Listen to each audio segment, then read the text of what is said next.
गुरु भगवान के शुक्राने हैं, गुरु भगवान को नमन है। हमारे यहाँ काफ़ी ज़्यादा आजकल ये बात चल रही है, सहन करो। और जो सहन नहीं कर पाता है वो कहीं भी नहीं टिक पाता है, चाहे वो संसार हो, और कहीं उन्नति नहीं कर पाता है। तो जैसे बात चलती है डिसिप्लिन, तो जितने भी संत होते हैं जो राइज करते हैं उनकी लाइफ बहुत डिसिप्लिन्ड होती है। डिसिप्लिन, बहुत से लोग मेहनत भी बहुत कर लेते हैं और तपस्या भी बहुत कर लेते हैं, पर जब कुछ सहन करने की बात आती है अहंकार की, तो बिल्कुल नहीं सहन कर पाते। तो बहुत सी बातें होती हैं, जैसे बात चली न्यू ईयर के लिए, इग्नोर कर यार, इग्नोर कर। तो कोई भी बात जीवन में आए और हमें लगे कि भाई ये बात आ रही है और मुझे कहा जा रहा है, और हमको लगता है भाई हमारा मन सफाई देने लगता है कि मेरे में तो ये बात नहीं है, तो अपने मन से का इग्नोर कर यार, इग्नोर कर। पर एक बात हमें हमेशा याद रखें कि गुरु इज ऑलवेज राइट। गुरु कुछ भी कह रहे हैं तो मुझे तो अपना उद्धार करना है, इसलिए जो गुरु कह रहे हैं मुझे उनकी बात यस करनी है, इस मन की बात नहीं सुननी है। गुरु को यस और मन को नो, तभी हम अपने मन से ऊपर उठ पाएंगे। अगर हम गुरु में ही कुछ ना कुछ सोचते रहेंगे, उन्होंने ऐसे क्यों कहा, ऐसे क्यों, मन तो बड़ा वैसा है ना, बेकार।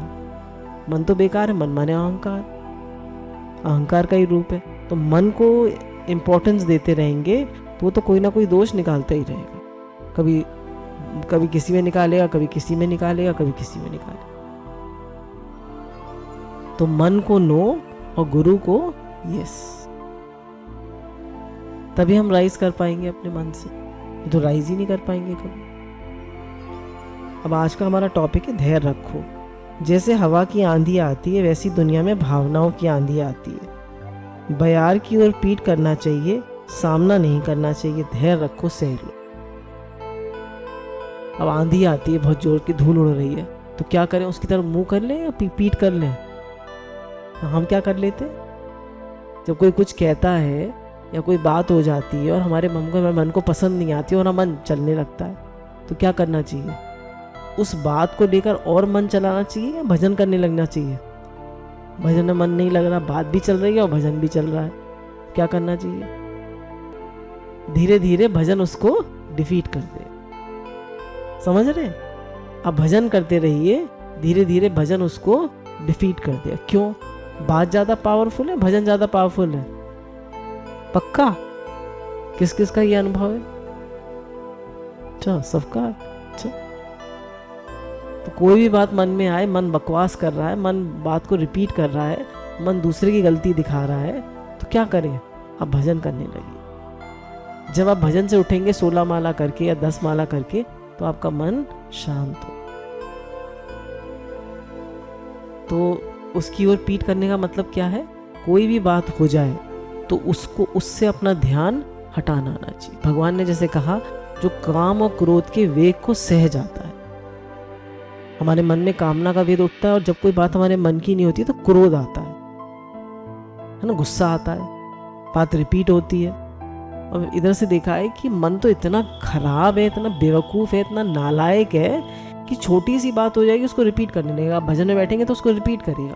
आप चाहते ना रिपीट करे, फिर भी वो रिपीट करेगा। तो आप क्या करें? उससे कहिए कि तू चुप रहे, मुझे भजन करने दे, चुप बैठ। अच्छा, फिर भी उसकी तो आदत है, वो तो रिपीट करेगा।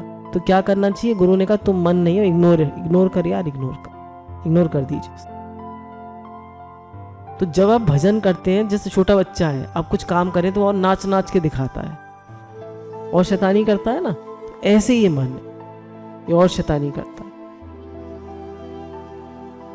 और नाच नाच के दिखाता है। जैसे सोते समय सपना आता है, वैसे ही जागते समय तुम निकम्मे बैठे हो, इसलिए पिछली बातें याद आ रही हैं, तुम्हें परेशान कर रही। धीर, उनमें धीर रहो। एक डे ड्रीमिंग होता है, एक नाइट ड्रीमिंग होता है। तो जब हम खाली बैठते हैं, खाली क्या, देखिए जैसे हम मानिए लड्डू बना रहे हैं, कपड़े धो रहे हैं, खाना बना रहे हैं, तो वो तो क्या है, रूटीन वर्क है। जितना भी किचन का काम है वो कैसा काम है? रूटीन वर्क है। उसमें दिमाग लगता है? दिमाग तो लगता नहीं है। अब माइंड तो फ्री है, उसमें कोई माइंड का तो यूजेज है नहीं। तो या तो आप गुरु का महामंत्र चला के रखिए पीछे और उसको सुनिए भी और बोलिए भी, तब तो माइंड उसमें लगा रहेगा भाई। एक हमारे दो मन है ना, एक मन तो काम करता है और एक खाली घूमता है, वो सबकॉन्शियस माइंड है। तो वो जो खाली घूमने वाला मन है वो बातों को रिपीट करता है, जो खाली घूमने वाला मन है वो बातों को रिपीट करता है। तो क्या करें, उस मन को भजन में लगा दें और उस मन से कह दें कोई भी बात हो जाए सहन करो, सह लो, धीर रहो। क्यों? तुम्हें भजन करना है, तुम अंतिम पल की तैयारी कर रहे हो। और बार बार अपने मन को बताइए कि अगर आज मैं भजन नहीं कर पा रहा तो अंत समय जब इतना प्रतिकूल हालत होगी तो बिल्कुल भगवान याद नहीं आएंगे, बिल्कुल भगवान याद नहीं आएंगे, बिल्कुल नहीं आएंगे। जब आज जरा सी बात में नहीं आ रहे, जब सब कुछ छूट रहा है, हमको दिख रहा है सब कुछ छूट रहा है, सीने में भी दर्द हो रहा है, गले में थूक भी अटकी हुई है, पैरों में से जान भी निकल रही है, सब कुछ हो रहा है एक साथ। अब अंतिम समय आता है तो ना ऐसे ही छूट जाता है। तो कैसे करेंगे? हाँ, पहले से तैयारी होगी तो झट आपके अंदर में महामंत्र चलने लगेगा। क्यों? जीवन भर अभ्यास कराए, फिर भगवान भी कृपा करते हैं। वे इसने जीवन भर अभ्यास कराए तो कुछ तो कृपा करेंगे। और इसके तो आपको प्लस पॉइंट्स मिल रहे हैं भजन के। तो और किसके प्लस पॉइंट्स मिल रहे हैं लाइफ में? किस चीज़ के मिल रहे हैं? बताया, कर्म तो उत्पत्ति और विनाशशील। आपने कर्म किया, निष्काम भाव से कर्म करा होगा, सेवा करी होगी, तो अंतःकरण शुद्ध हो जाएगा। और अंतःकरण शुद्ध होने का फल क्या है? भजन कर पाएंगे, भगवान से प्रेम हो जाएगा। शुद्ध अंतःकरण में दो चीजें होती हैं, एक वैराग्य और एक भगवान से प्रेम। दो चीजें होती हैं शुद्ध अंतःकरण। अब हमें वैराग्य भी नहीं है और भगवान से प्रेम भी नहीं है, तो हमारा अंतःकरण शुद्ध हुआ? नहीं हुआ। कल भागवत में पढ़ रहे थे उसकी सृष्टि की उत्पत्ति। तो भगवान ने जब मन बनाया तो मन के दो विषय बनाए, एक संकल्प और एक कामना। मन के दो विषय क्या है? संकल्प और कामना। तो मन की आदत क्या है? तो क्या करेगा? संकल्प विकल्प थॉट पर ही अप डाउन अप डाउन। कोई बात हो जाएगी, जरा मन को चुप जाएगी, उसको रिपीट करने लगे। अब आप क्या करेंगे? एक तो मन से अलगाव करेंगे कि ये मन मैं नहीं हूं, I am not the mind, I am not the mind, I am not the mind. तो ज्ञान भी अप्लाई करना पड़ता है, मैं मन नहीं हूं और ये जो मन में रिपीट हो रही है बात, ये बकवास कर रहा है, इससे मुझे मिलना नहीं है। और भजन से वो मन अपने आप डिफीट हो जाता है। अच्छा, कभी भविष्य की कल्पना आई, हमको 6 महीने बाद ये काम करना है, तो तुम ये नहीं समझना कि आज जो वेग आया है वह 6 महीने तक बना रहेगा। अरे वह घंटे आध घंटे में ढीला पड़ेगा कि दूसरा वेग आवेगा, फिर तीसरा वेग आवेगा। ये तो सपने पर सपने आते जाते रहते हैं। धैर्य से इनको आने दो और मिट जाने दो। इनका मूल्यांकन मत करो, इसकी कोई कीमत नहीं है। यह नहीं है कि अच्छे ही अच्छे आवे। जो ये कोशिश करता है कि हमारे मन में अच्छे अच्छे भाव विचार आवे, उसको भी बहुत दुख होता है। अब कहते हैं हमारे मन में कोई संकल्प आया, चलो आज ये काम करते हैं, ठीक है, छोटा मोटा आया तो आप पूरा कर लेंगे। पर कह रहे हैं कि हम कोई बड़ी कोई बात आई कि हम ऐसा कर ले, तो वो टिकी रहेगी 6 महीने तक। क्या होगा? करने का वेग कम हो जाता है और फिर उसके बाद 6 महीने तक भूल जाते। तो इनका निरी बातें मन में आती है तो हर एक को तो ना पूरा करने लग जाएंगे। तो मन को उसको जो बहुत सी बातें आए फिर विचार करने दीजिए कि भाई ये ठीक है या नहीं। एक बात हमेशा याद दिया करिए, मेरा इससे भजन होगा, मेरा भगवान से प्रेम बढ़ेगा, कोई भी बात हो रही मेरी इसमें आध्यात्मिक उन्नति होगी। अगर होगी तो उसे करिए, नहीं होगी तो बिल्कुल मत करिए। अपना खुद एनालाइज करिए, किस में मेरी उन्नति होगी, किस में मेरी उन्नति नहीं। जो चीज मुझे बाहरमुखी करेगी वो नहीं करेंगे, जो चीज मुझे अंतर्मुखी करेगी वही करेंगे। अब जैसे आप लोगों ने देखा होगा कि भाभी जी तो सत्संग होता है और झट उठ के भाग जाती हैं, बैठती नहीं है, लोगों से बात नहीं करती हैं, टाइम नहीं देती हैं। क्या करना चाहिए? क्योंकि इतने साल देखिए, हम लोगों को सत्संग करते करते 25-30 साल हो गए, तो इतने साल टाइम दिया, तो अब आप लोग अलाउ करते हैं कि मैं अपनी तरह से अपना भजन कर सकूं? हाँ, परमिशन देते हैं या नहीं देते? चलिए, मैं हाथ जोड़ के कह रही हूँ, हैं? क्योंकि भाभी जी तो उठ के चली जाती हैं, वो तो किसी की बात नहीं सुनती हैं। हाँ, अगर कोई कहेगा कि मुझे बात करनी है तो आई एम अवेलेबल। पर क्या है ना, मुझे ऐसा लगता है कि फिर क्या होता है, जब आप भजन में बैठते हैं तो वो बातें रिपीट होती हैं। अच्छा, मुझे तो वो सब बातें करनी, रिपीट नहीं करानी, मुझे तो भजन करना है,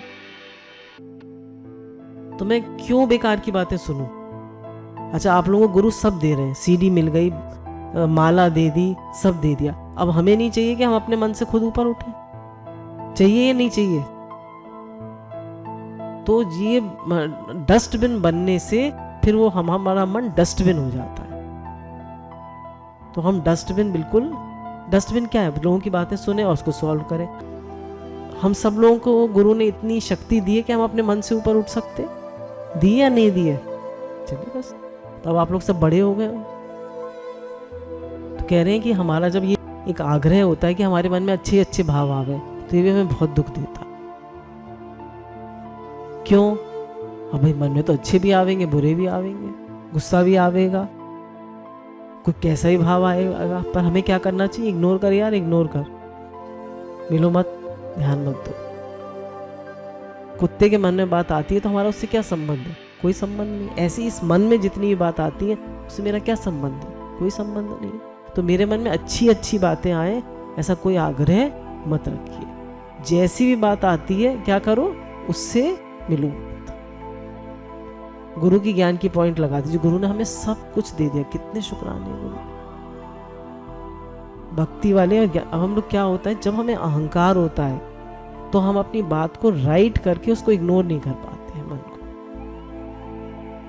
1 मिनट में हमें अपना मूड ठीक करना आना चाहिए। कोई बात हो जाए, सुन लीजिए और 1 मिनट में अपने मूड को ठीक करिए। 1 मिनट में अपने मन से कह दीजिए, ठीक हो जा बिल्कुल, ज़्यादा टाइम नहीं मिलेगा तुझे, ठीक हो जा बिल्कुल, सीधे खड़े रहे, एकदम टाइट कर दीजिए अपने मन को। आपसे अलग है ना, वो छोटे बच्चे को डांटते हैं ना, शैतानी मत करो, ठीक खड़े रहो, ऐसे अपने मन को एकदम स्ट्रिक्ट हो जाइए, नहीं सही हो जाओ एकदम। कभी बुरा आता है, वैसे ही ये जो मनोराज्य होता है ये अनियंत्रित मन में होता है। अरे आई धारा बह गई गंगा जी में, कभी फूल माला बह गई, कभी मुर्दा बह गया। ऐसे अपने मन में भी दोनों प्रकार के दृश्य आते हैं। कह रहे ये जो मनोराज्य होता है, मन रिपीट करता है बातों को और हम उसको भजन से डिफीट नहीं कर पाते, तो ये अनियंत्रित मन में होता है। जिस मन पर कंट्रोल नहीं है हमारा, उससे होता है। तो अनियंत्रित क्यों है हमारा मन? हमने उसको भजन नहीं कराया, हमने उसको नियम संयम में नहीं रखा, तो अनियंत्रित है भजन हमारा मन। गंगा जी में कभी तो फूल माला बहेगी और कभी मुर्दा बहेगा, दोनों बहेंगे या नहीं बहेंगे? एक बार की बात है, हम लोग ऋषिकेश जाया करते थे, तो वहाँ पर एक वो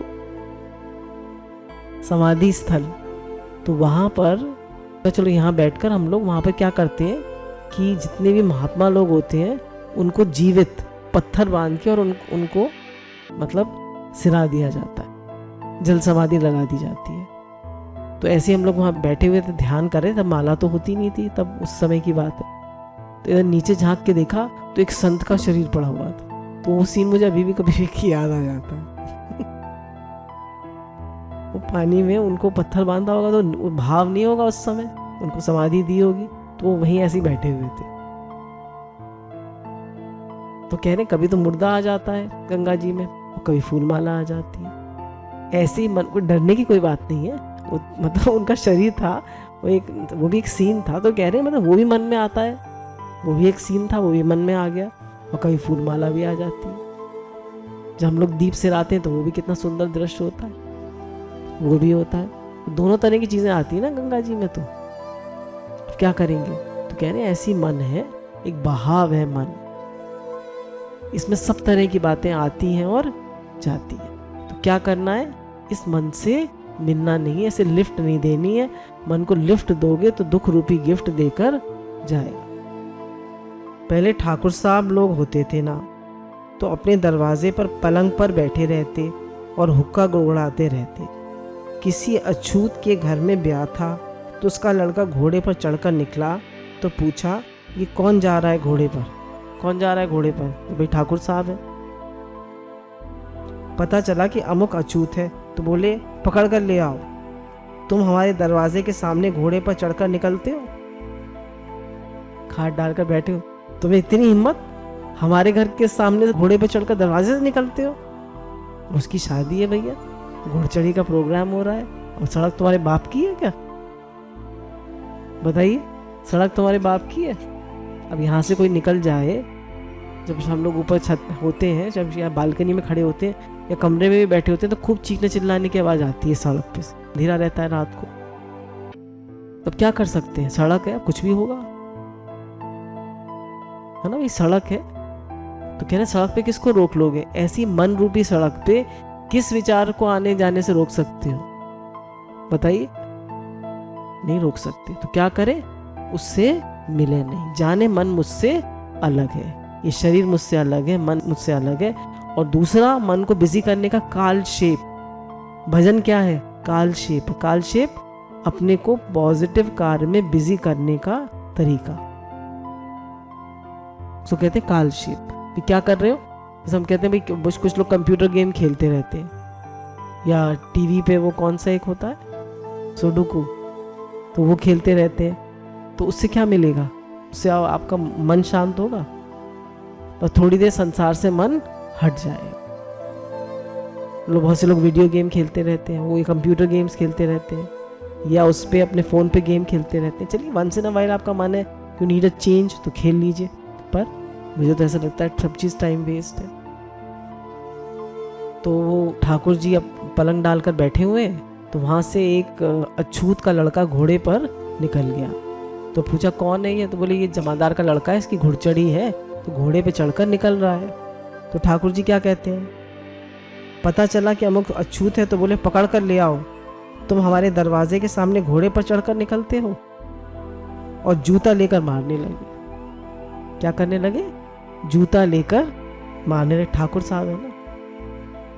तुम उस जिम्मेदार की जैसी मनोवृत्ति थी वैसी मनोवृत्ति उस साधक की है जो मन में कोई खराब बात फुरफुरा गई और लेकर जूता उसको मारने के लिए दौड़ा। तो एक तो गंदी मनोवृत्ति आई, दूसरा उस पर क्रोध। धैर्य रखो। कहने जैसे वो ठाकुर साहब उस आदमी को जूता मारने के लिए दौड़े, है ना, क्योंकि वो शूद्र का लड़का था। ऐसे ही कह रहे हैं, जब तुम्हारे मन में कोई गलत बात, कोई खराब बात, कोई बेकार की बात, कोई गुस्से की बात, कोई कामना की बात, कोई राग द्वेष की बात फुरफुरा जाए और तुम जूता लेके फैल पड़ो उस पर, तो कौन बेवकूफ हुआ? आप बताइए। हम बेवकूफ हुए। बोला मन है ये तो इतना हमें अलर्ट होना चाहिए, फौरन हमें पक्का होना चाहिए, मन में आई है, मेरे में नहीं है, मैं इससे अलग हूँ। और भजन से क्या होता है कि धीरे धीरे हमारे मन में पड़ा हुआ गटर जितना भी होता है वो शुद्ध होता जाता है, मन शांत होता है, मन निर्विकल्प होता है। क्यों? देखिए बताया ना, दो चीजें हैं इसकी, एक संकल्प और एक कामना। तो मन में से अगर संकल्प विकल्प खत्म हो गए तो फिर मन रह गया, इसका स्वरूप है संकल्प विकल्प। और कामना खत्म हो गई तो संकल्प विकल्प भी खत्म हो गए। जब कोई मन में कामना ही नहीं है, कुछ है ही नहीं मन में, कोई इच्छा ही नहीं है, तो संकल्प विकल्प भी खत्म। तुम्हारा जो ये ज्ञान है वह स्वच्छ है, निर्मल है, वह निर्विषय है, वह निर्द्वंद है, वह अविनाशी है, वह परिपूर्ण है। यह जो तुम्हारा ज्ञान है ना, ज्ञान स्वरूप, इस पर दृश्य की कोई छाप छूटने वाली नहीं है। दृश्य आवेगा और अपना तमाशा दिखाकर बह जाएगा। तुम काहे को परेशान होते हो? यानी ये जो आपका ज्ञान है, जो आपकी भक्ति है, या जो आपका भगवत प्रेम है, ये शुद्ध है, ये शुद्ध बुद्ध ज्ञान स्वरूप निर्विकारी है। अच्छा, दुनिया में 50 तरह के सीन आते हैं, तो सीन आएंगे, अपना तमाशा दिखाएंगे और चले जाएंगे। तुम काहे को परेशान होते हो? तुम काहे को उनको मिलते हो उनसे? अब किसी ने लिया और तुम्हें जोर से डांट दिया और दुनिया भर की बातें कह दी, अरे सीन आया था, चला गया। इग्नोर कर यार, इग्नोर कर, अपना भजन कर। आप कह दो जयराम जी की, बहुत शुक्राने, आपने हमारी गलती बताई, आगे से हम अपनी गलती को सुधार कर लेंगे, हमें तो कुछ नहीं आता, हम तो बच्चे हैं आपके, हमसे गलती हो गई, आगे ध्यान रखें, गलती नहीं हुई, बस बात खत्म। अब उसी बात को हम लेके बैठ जाएं और 50 बार रिपीट करें तो कौन बेवकूफ़ हुआ और अहंकार किसे हुआ? तो गुरुजी कुछ भी बात कह दें, कोई भी बात हो जाए, कुछ ही बात हो जाए तो उसको रिपीट मत करिए। गुरुजी तो है ना, हर समय हम गुरुजी के सामने रहते हैं। दुनिया भर की बातें होती हैं संसार में, कुछ हमें अच्छी लगती हैं, कुछ नहीं लगती। तो क्या करें? अपने मन से यही कह दें कि ये सब नाटक के सीन हैं, आ रहे हैं और जा रहे हैं, तुम्हें मिलना नहीं। तो कह रहे हैं कोई भी नाटक का सीन आए तो मुझसे मिलो मत, धैर्य रखो। इसको धैर्य बोलते हैं। धैर्य बाहर कोई मारे चाहे जरे, कोई आए चाहे जाए, चाहे गरीबी हो चाहे अमीरी हो, गरीबी हो चाहे अमीरी हो बाहर, और मन में चाहे कैसा भी सपना आए, कैसा भी मनोराज्य होवे, उसको मनोराज्य समझो, उसको स्वप्न मात्र समझो। अब कह रहे हैं धैर्य किसे कहते हैं? बाहर चाहे कोई मारे, चाहे कोई आए, चाहे कोई जाए। अब हमारे घर पहले तो गेस्ट आते नहीं थे, जब से हमने नाम जप करना शुरू किया तब से बहुत गेस्ट आते हैं।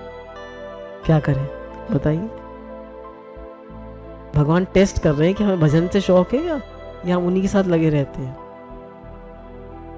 सुबह इनके उठने से पहले उठ जाइए और अपना भजन करिए, 16 माला पूरी करके निकलिए। शाम को जब आप उसके बाद चले जाइए कमरे में, बंद कर लीजिए कमरा, 1-1.5 घंटा आपकी माला हो जाए तो बाहर निकलिए। कौन आपको कोई दरवाजा खोले भी तो आप आंखें बंद करे रहिए कस के और अपनी माला करते रहिए, आप आंखें खोलिए ही मत। तो कोई कुछ करेगा नहीं, सब देखेंगे। अच्छा, तो फिर वो देखेगा कि नानी जी तो भजन कर रही हैं, तो सब अपने आप चले जाएंगे और आप खोल के देखेंगे, इरिटेट होंगे, क्यों आया है, मुझे क्यों डिस्टर्ब कर रहा है। आप कस के आंखें बंद कर लीजिए, अपना हरे कृष्ण कृष्ण कृष्ण हरे हरे, हरे राम राम राम हरे हरे, जोर जोर से अपना मन में करने लगी, तो बस आपकी माला हो गई पूरी। तो एक उसका संतोष होता है, एक खुशी होती है, एक भगवत प्रेम होता है कि भगवान ने हमारा जो भजन था वो आज पूरा करा दिया। रोज मन कहता है कि इतनी ठंडे क्या करेगा उठ के, पर आप उसको कह दीजिए नहीं, उठ जाओ। उठ जाओगे तो भजन हो जाएगा, नहीं तो आज का भजन रह जाएगा। तो इस मन को जरा भी लिफ्ट नहीं दे सकते और जरा भी इसकी नहीं सुन सकते। तो कह रहे हैं कोई आओ कोई जाओ, कैसा भी नाटक का सीन आए, चाहे गरीबी हो चाहे अमीरी हो बाहर। बोल रहे कभी बहुत पैसा होता है और कभी पैसा बहुत कम होता है, तो दोनों में एडजस्ट होना चाहिए। अच्छा, पैसा कम होता है तो हमारी ज़्यादा उन्नति होती है, जब पैसा ज़्यादा होता है तो ज़्यादा उन्नति होती है? सब लोग बताएंगे जब कम पैसा होता है तो भगवान की तरफ मन ज़्यादा होता है, और जब ज़्यादा पैसा होता है तो उसको भोगने में लग जाते हैं। ये शॉपिंग कर, इधर सेल लगी हुई है, इधर ये लगा हुआ है, फलानी जगह चल, बच्चे कपड़े खरीद, अपने कपड़े खरीद, बिल्कुल बाहर मुखी हो जाते। सब पैसे में, कर्मों में हम भगवान को भूल जाते हैं। तो यहाँ आते हैं तो इन्हें भगवान याद आते हैं। तो बराबर अगर हमारे जीवन में कुछ नियम संयम होते हैं तो हमें कृष्णाष्टकम करना ही है, हमें थोड़ी देर कीर्तन करना ही है, हमें 1 माला या 2 माला तो करनी है, हमें ये अपनी प्रार्थना तो करनी है। नियम से मन बहुत शांत रहता है और भगवान की स्मृति बनी रहती है।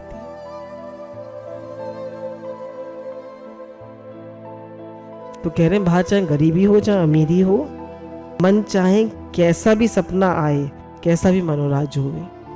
कह रहे क्या सपना बड़ा बहुत खराब आ गया, ऐसा आ गया वैसा आ गया। एक बार 2-3 दिन ऐसा हुआ कि मुझे सपने में खूब शेर दिखाई दिया, कई दिन शेर दिखाई दिया, और उस शेर से मैं डर नहीं रही हूँ और उसको खूब प्यार कर रही हूँ। अच्छा भी आता है खराब भी आता है। ज़्यादातर स्वप्न हमें याद नहीं रहते, कोई बहुत ही वैसा प्रोमिनेंट स्वप्न होता है तभी वो याद रहता है। तो क्या है, जब ये जगत भी सपना है तो उस सपने को क्या याद करना है? तो कहने कुछ भी बेकार की बातों को इग्नोर करते जाइए। उसको मनोराथ मत समझो, उसको स्वप्न मत समझो, उसको यह मत समझो कि तुम्हारे कलेजे में पहाड़ घुस गया। कहने कोई भी बात हो जाए तो उसको ऐसे मत समझो कि तुम्हारे कलेजे में पहाड़ घुस गया, आए तुम्हारा तो कलेजा ही चीर दिया, तुम्हारा तो दिल ही चीर दिया, तुम्हारा तो बोले अब जी कर क्या करेंगे जब दिल ही टूट गया। दिल के टुकड़े हुए हजार, कोई यहाँ गिरा कोई वहाँ गिरा। तो कह रहे ऐसा मत समझो, कोई भी बात हो जाए उससे फौरन राइज करना सीखो। ये मत समझो कि तुम्हारे कलेजे में पहाड़ घुस गया। हल्के रहो, हल्के रहो और अपनी जगह पर बैठे रहो, धीर रहो। कह रहे बी लाइट, हल्के रहो। पहले एक बहुत मैसेज आता था कि don't carry worries, anger, hatred, resentment, be light and fly like birds. Bird क्या करती हैं? किसी भी चीज को कैरी करती हैं? कभी कैरी नहीं करती। एक पहले, बहुत पहले जब मोबाइल फोन शुरू हुआ था, मैसेज आना शुरू हुए थे, तो एक मैसेज आता था, दिल पे मत ले यार, दिल पे मत ले यार, दिल पे मत ले यार, दिल पे मत ले यार, थक गया तो ले ले। भाई वो तो कह रहे हैं ना कि दिल पे मत लो, दिल पे मत लो। अब तो तुम थक गए और तुम कह रहे मैं क्या करूं? तो हम बार बार मन रिपीट कर रहा है, तो ले ले, तो ले ले, तो रो फिर बैठकर, दुखी हो। तो हम क्यों रोए, हम क्यों दुखी हो? भगवान ने बताया मन का तप है प्रसन्नता। तो हम प्रसन्न रहे ना, हम क्या अपना मूड ऑफ करें। गुरु ने कहा मूड ऑफ तो लाइट ऑफ तो लाइफ ऑफ। तो अपना मूड ऑफ ना करें। तो इस प्रकार जो बाहर या भीतर परिस्थितियां आती जाती हैं, उनकी ओर से, उनकी चोट से बचकर धीर होना है। तो कहने जो परिस्थितियां आती जाती हैं उनसे बचाना है अपने आप को। क्यों बचाना है? रोज कुछ ना कुछ होता रहता है। तो हम अपने, जैसे हमारी कोई भी चीज होती है तो उसको बचा के रखते हैं ना, बचा कर रखते हैं ना कि भाई नहीं नहीं। तो ऐसे ही कह रहे हैं अपने आप को बचा के रखो। किसके लिए? भजन के लिए, भगवान की याद के लिए। उसकी चोट अपने ऊपर मत लगने दो। अरे आया आया आया, गया गया। कहने बात आती है, बात जाती है, आई आई गई गई, तो जाने दो उसे। बहुत पहले की बात है, जब हम कॉलेज में पढ़ते थे तो हमारी एक चाइल्ड साइकोलॉजी की एक टीचर थी। तो उन्होंने मुझे एक बार बुलाया और उन्होंने कहा, मेरा नाम लेकर, और कहा कि इंग्लिश स्कूल में ही पढ़े शुरू से। तो उन्होंने कहा कि don't be so sensitive, be thick skinned. तो वो बात मुझे, उन टीचर की शक्ल और उनकी बात अभी भी याद रहती है। उन्होंने कहा इतनी सेंसिटिव मत हो, कोई भी बात हो जाए, मतलब वही वो यही कह रहे हैं कि सेंसिटिव मत हो। सेंसिटिव व्यक्ति क्या करता है? हर बात को दिल पे ले लेता है। तो be thick skin. Thick skin मतलब, अब भैंस को आप मारते रहिए, कुछ भी करते रहिए, क्रोकोडाइल को कुछ भी मारते रहिए, करते रहिए, उसको कुछ फर्क ही नहीं पड़ेगा, वो थिक स्किन्ड होता है। तो ऐसे ही छोटी छोटी बाकियों हमारा बड़ा लक्ष्य। कुछ लोग होते हैं वो बदतमीज होते हैं, वो ध्यान ही नहीं देते, वो नहीं, हमारा लक्ष्य बड़ा है, हमारे जीवन का उद्देश्य बड़ा है। तो नाम जप करने से क्या होगा, हमें क्या क्या फायदे होंगे? देखिए, जब हम हरे कृष्ण कृष्ण कृष्ण हरे हरे करते हैं तो हमारे अंदर कृष्ण के जितने भी दिव्य गुण हैं वो सब आने लगते हैं। कृष्ण नाम सबके द्वारा इस धरती पर भगवान श्री कृष्ण का अवतार माना जाता है। तो भगवान श्री कृष्ण का जो नाम है वो भगवान का अवतार है। तो जब हम भगवान का नाम लेते हैं तो गुरु की कृपा से वो नाम अवतार हमारी जिह्वा पर नृत्य करते हैं। तो ये छोटी चीज नहीं है, इसको हम बहुत लाइटली नहीं ले, हम बहुत बहुत बहुत कृपा माने। यद्यपि एक शब्द कृष्ण की भांति प्रतीत होता है, तथापि अपनी अचिंत्य शक्ति से वह पूर्णतः दिव्य है। जैसे कल भी बात चली थी, अगर हम कहते हैं पानी पानी पानी तो हमारी प्यास बुझ जाती है, पर अगर हम कहते हैं कृष्ण कृष्ण कृष्ण और लंबे समय तक कहते हैं तो हमारे मन में कृष्ण प्रेम या कृष्ण के प्रति प्रेम का भाव उदय होने लगता है या नहीं। और हम रात दिन कहते रहे पानी पानी पानी तो प्यास जरा भी बुझेगी? कह रहे और लगेगी, गला सूखने लगेगा। तो कह रहे हैं क्योंकि भगवान का नाम दिव्य है। भगवान का नाम कैसा है? चिन्मय है, दिव्य है। तो इसको लेने से आपके अंदर अननोइंगली एक तृप्ति, शांति और सारे भगवान के गुण उतरने लगते हैं। नाम पूर्णतः पुरुषोत्तम भगवान का एक विशेष अवतार है। भगवान का जो नाम है वो पुरुषोत्तम भगवान का एक विशेष अवतार है। चूंकि कृष्ण एवं कृष्ण का नाम अभिन्न है, श्री कृष्ण पृथ्वी पर नाम के रूप में अवतरित हुए। अब इसको बार बार वो लिख रहे हैं कि भगवान और भगवान का नाम अभिन्न है। तो भगवान अपने नाम के रूप में इस धरती पर अवतरित होते। कृष्ण नाम, कृष्ण से हमारा प्रथम परिचय है। हम लोग वहाँ जाते हैं वृंदावन तो एक जज साहब मिलते हैं। तो वो पहले जज थे, फिर वो रिटायर हो गए, वो भजन में लग गए। तो वो और उनकी मिसेस दोनों भजन करते हैं, दोनों 1-1 लाख नाम जप रोज करते हैं। थोड़े दिन पहले हम उनसे मिले थे तो उनकी मिसेस तो 16 माला करती थी बस। तो मैंने कहा आपका 1 लाख कैसे हो गया नाम जप एकदम? तो बोली जब वृंदावन में रह रहे हैं तो भजन ही तो करना है, और करना क्या है। फिर उनसे उनके हस्बैंड से पूछा जज साहब से कि आपका क्या अनुभव है। तो कह रहे भगवान का नाम, भगवान की लीला, भगवान के गुण के अलावा संसार में कुछ सार नहीं है, और यही परम पवित्र है और सब चीजों में दोष है। यही मेरा अनुभव है। बोले मैंने तो खूब संसार देखा। भाई जज साहब थे, पहले वकील रहे होंगे, फिर जज बने होंगे। तो हमें क्या करना है? जितना हम भगवत भाव में रहेंगे वही पवित्र है, वही चिन्मय है। कृष्ण तक पहुंचने का दृढ़ निश्चय करते हुए हमें पहले कृष्ण के नाम को स्वीकार करना चाहिए। नाम भजन कह रहे उन्नति करने के लिए सबसे पहले हमें नाम स्मरण करना पड़ता है। यही हमारा भगवान से, कृष्ण से पहला परिचय है। नाम भी कृष्ण का एक अन्य अवतार है। हरे कृष्ण जप किस प्रकार जापक को शुद्ध करता है। जप करने से शनैः शनैः पाप की प्रवृत्ति कम होती जाती है और साथ ही साथ चेतना विमल हो जाती है। विमल मतलब पवित्र हो जाती है। आपकी जो चेतना मतलब कॉन्शियसनेस, जैसे कहते हैं ना कृष्ण कॉन्शियसनेस, तो आपकी जो कॉन्शियसनेस है वो भगवत भाव में आप आते जाते हैं। इस अवस्था में जप करने में रुचि जागृत होने लगती है। पाप करने की प्रवृत्ति नष्ट होती जाती है, यद्यपि चेतना में पूर्व पापों की मंद गंध अब भी बाकी रहती है। कह रहे वो जो आपके जितनी भी बातें हैं, गुस्सा है, चिड़चिड़ाहट है, राग द्वेष है, ईर्ष्या है, वो सब आपके मन में फिर पड़ी रहती है जब करते करते भी। देखिए खुद कह रहे हैं उनकी मंद गंध फिर भी रह जाती है, और जितना ज़्यादा भजन करेंगे तो धीरे धीरे ये सब जड़ से उखड़ जाएंगी, थोड़े भजन से नहीं उखड़ेंगी। तो कह रहे हैं अभी जितनी भी बातें, जितने भी पुराने संस्कार हैं वो मन में पड़े रहते हैं। तो क्या करें, सावधानी पूर्वक जब वो आए तो उनसे मिले नहीं और भजन करते रहें।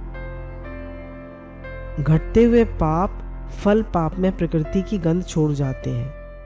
कह रहे जब कोई चीज़ घटने लगती है तो वो अपनी गंध को, अपनी खुशबू को छोड़ जाती है, परंतु नाम के संग जापक का संबंध मन की निर्मलता तथा संकल्प शक्ति का बल उत्पन्न करता है, जिससे पाप की बची हुई दुर्गंध दूर हो जाती है। कह रहे मन को संकल्प करने की शक्ति मिलती है। मतलब आप दृढ़ता से भजन में लगे रहिए तो जो पाप की दुर्गंध है वो भी धीरे धीरे खत्म हो जाएगी। शुरू में तो संस्कार रहेंगे पर धीरे धीरे वो निर्मूल होते जाएंगे। गुरु भगवान के अनंत अनंत शुक्राने।